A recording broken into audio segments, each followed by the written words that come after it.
Hey everyone! I want to share a story that might resonate with many of you, by journalist Anna Wolf. At 19, my body was shutting down and my mental health was faltering. My face had gone numb, my breathing was growing strained, and double vision had set in.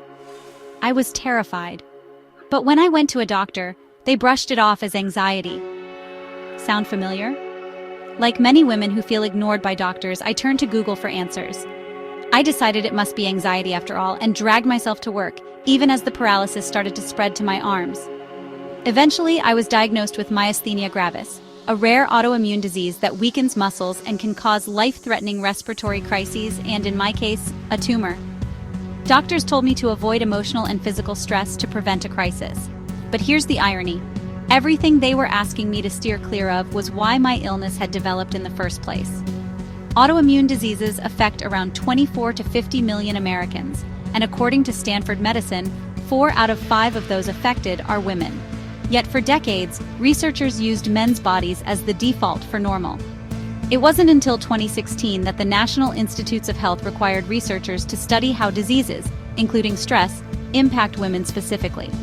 These illnesses manifest uniquely in each person, but treatments rarely follow suit, often relying on one-size-fits-all approaches that can be ineffective and harmful, especially for women and marginalized communities. I want to highlight what Donna Jackson Nakazawa, award-winning science journalist and author, brought to my attention.